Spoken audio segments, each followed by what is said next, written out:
É verdade que a internet é um esforço coletivo, uma máquina de comunicação construída por milhares de pessoas. Mas é verdade também que algumas dessas pessoas tiveram um papel muito mais importante que todo o resto.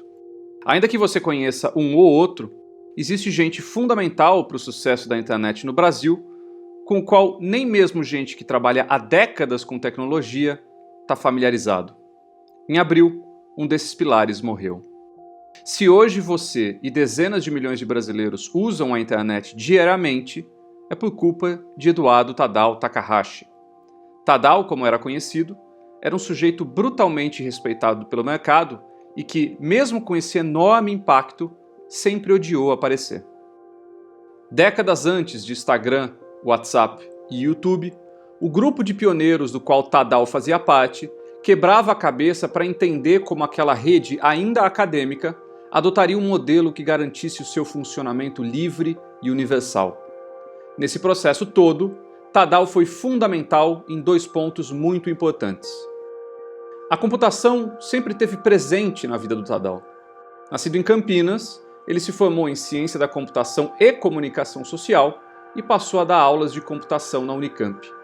Em 1976, ele começou um mestrado no Instituto de Tecnologia de Tóquio, no Japão. De volta ao Brasil, o emprego no Conselho Nacional de Desenvolvimento Científico e Tecnológico, o CNPq, o levou às suas maiores realizações profissionais. Na época, organizações da sociedade civil discutiam formas de fomentar o acesso à internet. O Brasil já tinha se conectado a redes acadêmicas, mas parecia claro que, em algum tempo, começaria o interesse fora das universidades. Era preciso que alguém projetasse uma estrutura na qual a rede se montasse. É o chamado backbone.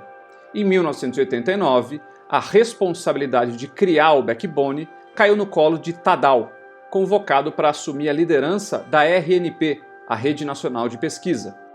Quem operacionalizava essa rede era a FAPESP, sob a batuta do Demiguético. Montar um backbone nacional num país enorme como o Brasil já é difícil hoje. Imagine então no fim da década de 80. Coube a Tadao orquestrar uma equipe para comprar equipamento, instalar pontos de presença e encarar os mais variados desafios. Em 1992, 3 anos depois da fundação da RNP, o backbone já alcançava 10 estados mais o Distrito Federal.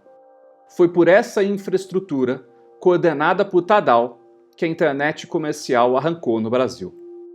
Anos depois, o Tadao deu uma outra contribuição fundamental para a internet. Em 1995, o governo Fernando Henrique Cardoso estudava como oferecer a internet comercial por aqui. Já existia um plano: concentrar o acesso na Embratel, a estatal que cuidava das conexões digitais por 20 anos. Àquela altura, países europeus seguiam o caminho contrário, quebrando seus monopólios de telecomunicações. Junto a Tadao, o IBASE, liderado pelo sociólogo Herbert de Souza, o Betinho, e o engenheiro Carlos Afonso, o famoso CA, não achava bom o modelo estatal de acesso. Em um jantar no restaurante Alcaparra, no Rio de Janeiro, os três, Tadao, CA e Betinho, tentaram convencer o então ministro das Comunicações, Sérgio Mota, das vantagens de um modelo privado. Funcionou. Um mês depois do jantar, a Embratel foi vetada de fornecer acesso direto ao usuário final e foi criado o CGI, o Comitê Gestor da Internet. O plano estatal de acesso ruiu. Há quem defenda que o jantar no Alcaparra foi o ponto seminal para que o Brasil tivesse uma internet livre e pulsante. Até hoje, dezenas de milhões de brasileiros que passam o dia navegando ou o crescente número de nós que ganham a vida online dependeram dessas duas contribuições do Tadao. Na época em que qualquer mínimo avanço profissional justifica textões nas redes sociais, o Tadao tinha todo o histórico e o impacto para se gabar, mas ele preferia não fazê-lo. Tadao era o anti-Instagram, o anti-LinkedIn.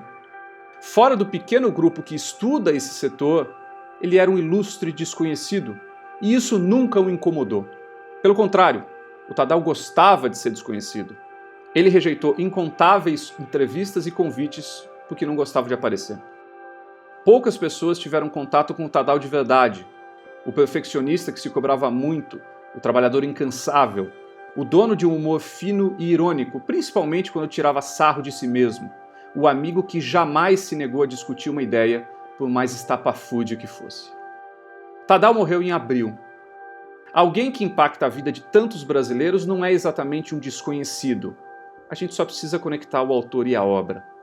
Algumas culturas acreditam que ninguém morre de verdade enquanto for lembrado.